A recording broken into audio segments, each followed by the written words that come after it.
Bom dia a todos, tudo bem? Estamos aqui para falarmos da continuidade da série Família, Sentimentos e Emoções. Temos a certeza de que a paz do Senhor está em nossos corações, no meu, no de vocês também. Quero desejar a todos um bom dia a todos, tá bom? Estamos aí praticamente na metade da semana, na quarta-feira, hoje é quarta-feira, então estamos na metade da semana. E como tem estado o seu dia? Como tem sido esta semana? Semana de muitas lutas, muitas dificuldades, vitórias. Como é que tem sido? O tema de hoje tem a ver com a história de ontem e de anteontem. Ontem nós falamos muito de como Deus muda uma ansiedade, na verdade, numa outra palavra, porque para chegar em ansiedade, normalmente as pessoas ficam impacientes. Então, como Deus muda a conduta, né? Impaciência. Como Deus muda essa conduta? E Deus tem mudado ali na vida de Elias.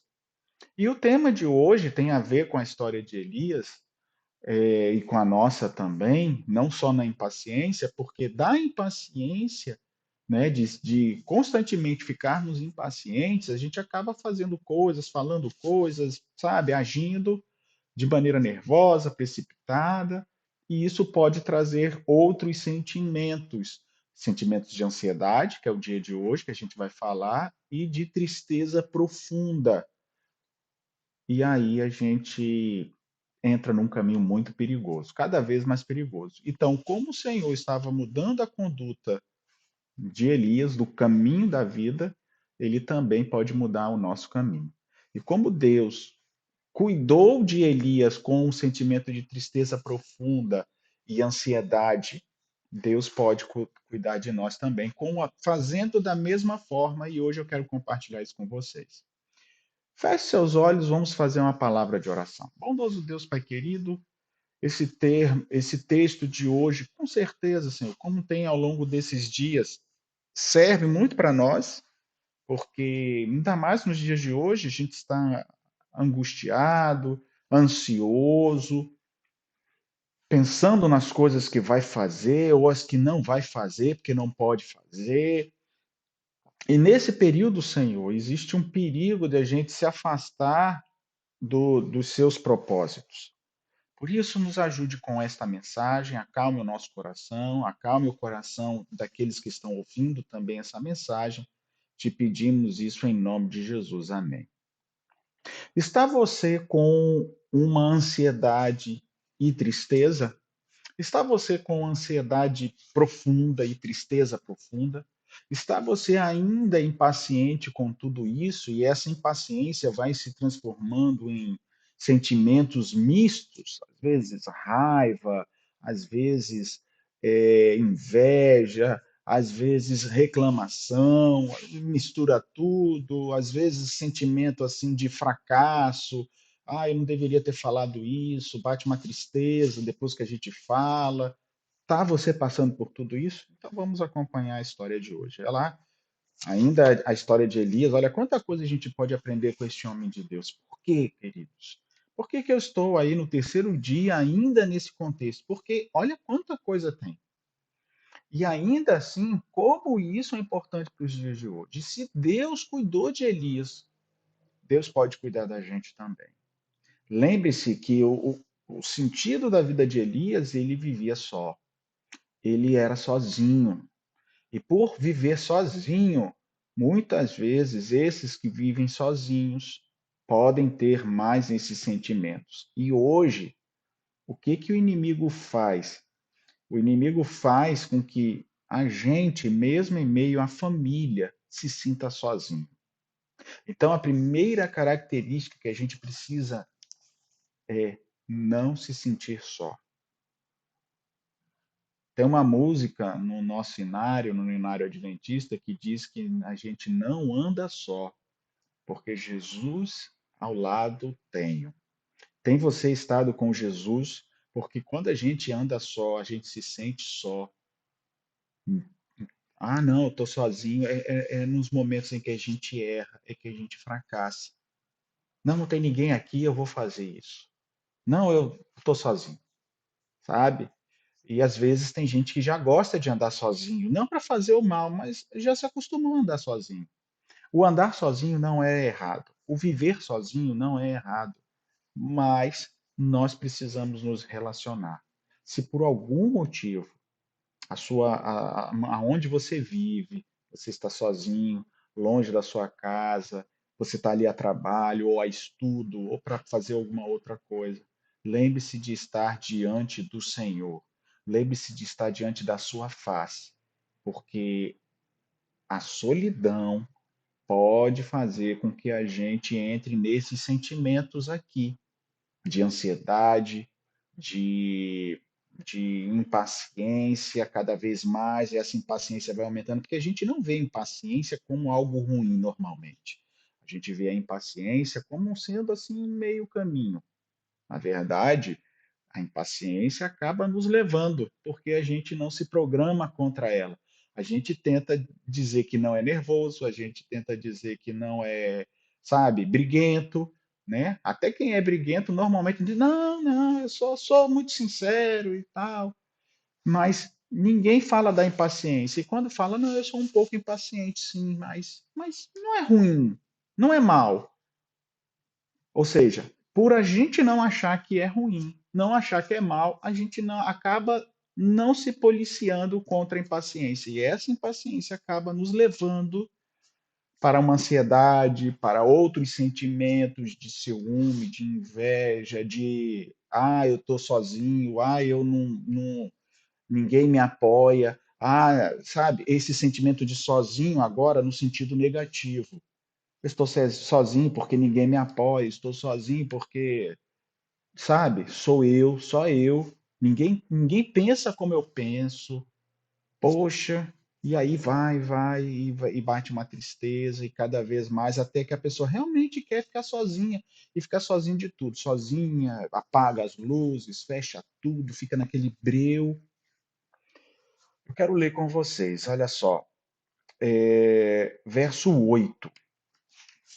1 Reis 19, verso 8. Lembra que ontem eu li sobre o contexto de que no verso 7, o próprio Senhor, o anjo do Senhor, e eu disse ali que normalmente a referência ao anjo do Senhor é a versão pré-encarnada de Jesus, do mesmo jeito que apareceu para Jacó, na luta com Jacó, do mesmo jeito que apareceu para Abraão, quando foi falar de Abraão, que ele ia ser um pai de uma grande nação, quando falou da destruição de Sodoma e Gomorra, quando também esse anjo do Senhor aparece para os pais, ou para um primeiro caso, né, para a família ali que iria profetizar sobre Sansão, sobre o chamado de Gideão. Então a gente vê algumas expressões desse. E o anjo do Senhor chamou Elias e disse: Coma, porque o seu caminho é longo. E note que essa expressão aqui do anjo do Senhor lembra com aquela de Jesus, como eu falei ontem, lá no capítulo 21 de São João, quando os discípulos estavam desanimados depois da morte de Jesus, foram pescar e Jesus apareceu na praia, com peixe, com pão ali para eles. Ou seja, quando nós estamos em profunda ansiedade, em tristeza, é o próprio Senhor que vem nos cuidar. E hoje é o Senhor nos envia o seu Santo Espírito para cuidar de nós. Porque ele está lá em cima cuidando também da gente no santuário celestial, julgando aqueles que fazem mal aos filhos do Senhor. E verso 8 diz assim: Levantou-se, pois, comeu e bebeu, e com a força daquela comida caminhou 40 dias e 40 noites até Horebe, que seria a região do Sinai, um monte de Deus. Imagine caminhar 40 dias e 40 noites. A pessoa realmente está no Senhor. Para fazer isso, note que o Senhor não te pede para você fazer isso, nem andar 40 dias, nem 40 noites. Mas você consegue imaginar isso aqui? Ele não sei se ele dormiu, porque eu não sei como um ser humano consegue ficar sem dormir 40 dias, né? Porque foi 40 dias e 40 noites. Então, ele foi, dá a entender que ele foi, não só jejuou, foi algo sobrenatural que aconteceu com ele. Ele estava em profunda amargura de coração. Normalmente as pessoas impacientes têm amargura. E se a gente não cuidar dessa impaciência, a gente tem que buscar mais felicidade, buscar mais isso, porque se a gente deixar a impaciência tomando conta, o que eu estou falando é, pastor, mas eu sou impaciente, mas eu não tenho muita amargura. Sim, mas pode ter certeza que quando você fala alguma coisa, quando você pragueja alguma coisa, você está com amargura no coração. Então, porque se você está feliz, você não pragueja. Se você está feliz, você não perde a paciência. Pode ter certeza. Já viu aquele dia quando você levanta assim bem e acontece algo ruim e fala assim: hoje eu não vou me estressar. Hoje eu não vou, não vou, hoje não, hoje eu estou em paz. E aí começa até a cantar. Por quê? Porque você está feliz. Quando você está feliz, você não perde a paciência. Não é impaciente. Normalmente a gente é impaciente quando a gente já está perdendo, já está angustiado, já está isso e daquilo e tal, está lutando para manter a calma, manter a compostura e se perde naquilo ali. E Elias estava extremamente angustiado. Tanto é que o anjo apareceu para ele, comeu, não falou nada, voltou a dormir, depois chamou de novo. E agora o Senhor disse: vai, o seu caminho vai ser longo, o Senhor já sabia para onde Elias estava querendo ir. Elias estava querendo ir para Horebe, o monte de Deus, o monte Sinai. O monte Sinai, queridos, era onde Deus apresentou os 10 mandamentos. É onde Deus apareceu para Moisés. Será que Elias estava querendo ir ao Senhor, tendo uma audiência com o Senhor? Não é assim conosco, quando acontece alguma injustiça conosco. O pastor cometeu injustiça, nosso chefe cometeu uma injustiça conosco. A gente parece que quer uma audiência com Deus. A gente quer audiência com Deus para quê? Para reclamar. Esse é um perigo que eu e você temos. Reclamar. Elias estava aqui para reclamar. Reclamar que ele estava sozinho. Reclamar que ele ficou só. Reclamar que só ele era servo do Senhor. E não é assim que acontece conosco. Nestes momentos, não estou dizendo que é pecado é você falar com Deus, mas reclamar de Deus ou reclamar para Deus pode ser pecado. Reclamar de Deus, com certeza, né? Porque Deus tem que ser reclamado. Mas ao você reclamar para Deus alguma coisa que passa ao seu coração, isso pode se tornar pecado quando você está ali apenas para depositar as coisas que você tem. E não porque você quer ouvir do Senhor a solução. Vamos continuar a história? Verso 9 diz assim: ali ele entrou numa caverna. Olha que sentimento de ansiedade e tristeza. Ele entrou numa caverna onde passou a noite. Note que antes dele comer e dormir e andar 40 dias e 40 noites, ele também quis dormir assim para pagar. E o Senhor acordou. Aqui ele passou a noite, tá? Numa caverna, já escondido, e veio a palavra do Senhor. Essa palavra do Senhor é literalmente o Senhor chamando, tá? O Senhor chamando pelo nome, Elias. O que fazes aqui? O que fazes aqui, Elias? Dormiu à noite e veio a palavra, e eis que ele veio de manhã na noite. Diz assim, verso 10. Olha o verso 10. Respondeu ele: tenho sido zeloso pelo Senhor, Deus do Senhor, o Senhor dos exércitos. Zeloso. Você tem sido zeloso com as coisas de Deus? Eu tenho sido zeloso com as coisas de Deus, mas você tem sido também. Sabe, quando você pergunta para um servo de Deus, eles sempre vão dizer uma coisa: não, eu sou zeloso com o nome do Senhor. Sou zeloso com as coisas de Deus. Essa palavra zeloso, ela, quando se refere a homens, ela pode ser traduzida por zeloso ou por ciúme. No contexto de Deus, quando fala lá, Deus, eu sou um Deus zeloso, que visita a iniquidade dos pais e dos filhos, até terceira e quarta geração, a palavra ali também é zeloso. Como tem essa expressão que pode ser zeloso ou ciúme, aí bota ali Deus ciumento, só que não é ciúme. No próprio verbo em hebraico, o verbo, quando se refere a Deus, ele tem uma variação diferente. Ele não é um tempo verbal diferente. A escrita dele é diferente. Se é uma escrita diferente, mesmo que tenha a mesma raiz, é outra coisa. Ou é um sentido exclusivo para Deus. Então, queridos, o contexto de Deus é zeloso, tá? Zelo, zelo, cuidado. Deus cuida de nós extremamente. É esse o sentido do verbo quando se refere para Deus. Quando é para o ser humano, aí não é só zeloso, pode ser ciumento, pode ser inveja, pode ser zelo também. Então aqui é, Elias está dizendo: eu sou extremamente zeloso. No original é zelo, zelo. Eu tenho zelo, zelo pelo Senhor.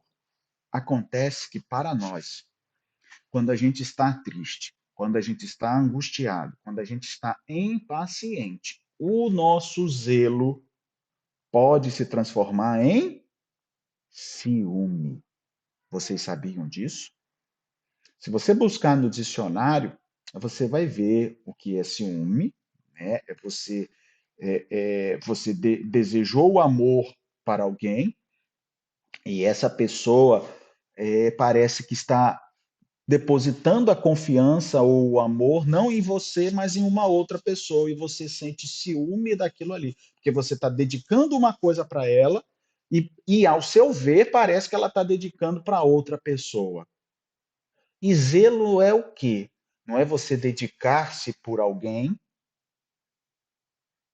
Então, queridos, note, até anotei aqui que pode significar também o seguinte: olha, ter cuidado de não se tornar para, para dor e tristeza por ser pretendido exclusividade de amor de alguém. Este zelo pode se transformar num ciúme. O zelo que temos pelo nome do Senhor pode se transformar quando a gente quer pretender o amor de alguém. Note, Deus nos ama, ponto. Outra coisa é eu exigir que ele tenha que me amar. Como isso, pastor? Quer ver o que aconteceu com Elias? Todo mundo morreu. Todo mundo abandonou o Senhor. Só eu, só eu, só eu, só fiquei eu, só fiquei eu, só eu que sou zeloso, só eu que luto pelo nome do Senhor. Ou seja, o Senhor tem que demonstrar mais para comigo. E agora querem me tirar a vida? É esse o sentido. Quando a gente vai reclamar com o Senhor, por que a gente vai reclamar com o Senhor? Porque se a gente pecou, a gente não reclama, a gente pede perdão. Por que às vezes a gente se revolta contra o Senhor? Por causa do zelo que virou ciúme. O Senhor ajudou lá o pastor tal, mas não me ajudou não, e eu fiz muito mais do que aquele pastor. O pastor não fez nada. Aliás, ele ganhou o nome, mas quem fez fui eu e tal. Não é assim, irmãos? Dentro de casa, poxa, mas meu marido, olha, é servo do Senhor, mas briga comigo. A minha esposa é serva do Senhor, mas olha, olha. Poxa, Senhor, o Senhor não vê isso, não? Olha a minha luta, a minha vida. Ou seja, parece que nós estamos amando mais a Deus do que Deus amando a gente. O nosso zelo em amor e devoção ao Senhor pode se tornar em ciúme por acharmos que o nosso amor para com Deus não está sendo correspondido. Poxa vida, já deu 20 minutos. Mas deu praticamente 20 minutos aí. Sabe, queridos, eu vou ter que terminar, né? Não adianta a gente ir falando, falando, porque é melhor falar um pouquinho do que falar muito, e eu já tenho o costume de falar demais. Mas sabe, queridos, zelo, você tem sido zeloso pelo nome do Senhor? Note que eu estou falando de gente que serve a Deus, e hoje quanta gente que serve a Deus está em ansiedade, em tristeza profunda, com mágoa. Certo ou errado, querido? Mágoa ou não mágoa? Lógico que estamos com mágoas. Eu vou dizer para você o seguinte, queridos. Eu vou fazer uma parte desse fechamento e nós vamos continuar à noite. Hoje à noite nós vamos fazer uma mensagem. Hoje é quarta-feira. A gente está indo aos sábados fazer as lives, né, nas igrejas, mas durante a semana a gente não vai. A gente tem seguido a recomendação, porque mesmo indo nas igrejas, poucas pessoas vão à igreja. Até porque pode-se haver reunião, mas não pode haver aglomeração. Então, como é que é isso? Como conciliar isso? Então, pode abrir a igreja, mas não pode ter muita gente, tem que ter gente muito separada, então tem muito pouca gente. E normalmente nos domingos e nas quartas nós temos feito alguma coisa. No caso dos domingos, nós estamos aí com o pastor Luiz Gonçalves, pela Novo Tempo, fazendo os estudos, e a quarta a gente sempre tem posto alguma mensagem. Mas hoje nós vamos continuar falando desse texto, da grandeza de Deus, porque Deus apareceu para Elias. Eu só quero dizer para vocês uma coisa: como é que Deus acaba com isso, com essa ansiedade e tristeza profunda? Dando trabalho para a gente. Dando trabalho não no sentido de alguém assim levado, alguém arteiro, mas fazendo com que a gente trabalhe. Elias reclamou, falou, queixou-se do Senhor. E o Senhor fez o quê? Vai e volta. Vai e volta. Você vai ungir o rei da Síria, você vai ungir o rei de Israel e você vai ungir Eliseu como um profeta. Deus não deu margem. Eu digo para você hoje, você tem um amigo que está depressivo, você tem algum amigo que está em tristeza profunda. Por que eu estou já indo para a parte final? Porque eu quero explicar essa parte desse texto à noite. Deus se revelou ainda mais para Elias. Foi muito bonito isso. E eu quero usar na mensagem de hoje. Porque aí a mensagem a gente pode falar um pouquinho mais. E quem quiser assistir, vai assistir. Mas Deus deu trabalho. Deus não ficou, ah, meu filho, tudo bem, meu filho. Não. Você quer ajudar alguém? Vá a essa pessoa e não que dê ordem, mas vamos levantar, vamos fazer isso, vamos fazer alguma coisa juntos. Vamos ao médico, vamos a um profissional da área. Vamos, a gente precisa falar com alguém, sabe? Quando a gente está nessa situação, a gente precisa de alguém. Tem você sido zeloso, olhe, zeloso com as coisas de Deus, e hoje você está magoado, magoada porque você fez algo para o Senhor e as pessoas te criticaram, e no seu coração parece que Deus deu mais valor ao que eles falaram do que a você, porque Elias se queixou, só ficou eu, estão querendo me tirar a vida, mas o Senhor estava cuidando dele. Como é que é isso? Quando a gente perde o raciocínio, quando a gente fica impaciente, a gente estoura, a gente só reclama, queridos. E um servo de Deus pode reclamar. Só que o Senhor precisa nos ensinar. Quer você hoje ser diferente? Quer você hoje ter ânimo para fazer alguma coisa? Está você realmente desanimado aí, querendo assistir para saber como é que Deus curou? Então eu vou orar. A nossa oração não substitui o trabalho de um profissional.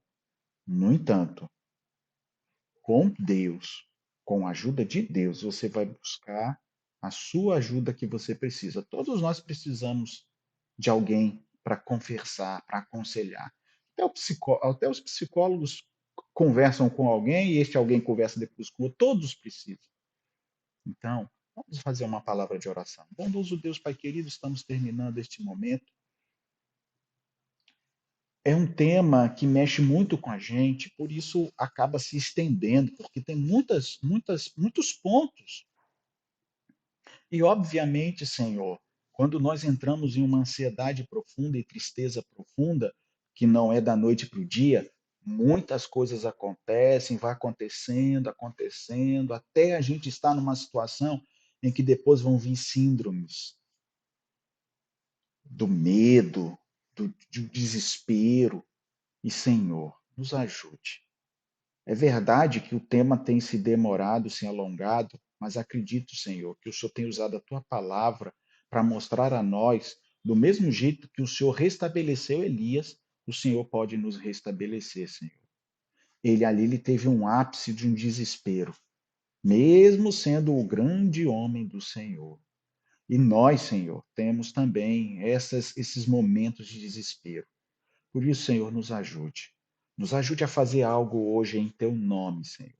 Se há alguém aqui extremamente decepcionado, ou achando que está decepcionado com o Senhor, porque se dedicou ao Senhor, mas parece que não teve o retorno, que o Senhor possa se mostrar a esta pessoa, mostrando que o Senhor está do lado dela e nos ajude a fazer algo por ti, porque é só trabalhando, só fazendo algo, é que a gente não vai ter tempo para ficar pensando em mais tristeza, em mais amargura. E assim, com o passar dos dias, nós podemos sair desses sentimentos tão ruins e destruidores de famílias. Abençoe os queridos, nos dê a tua paz, em nome de Jesus. Amém.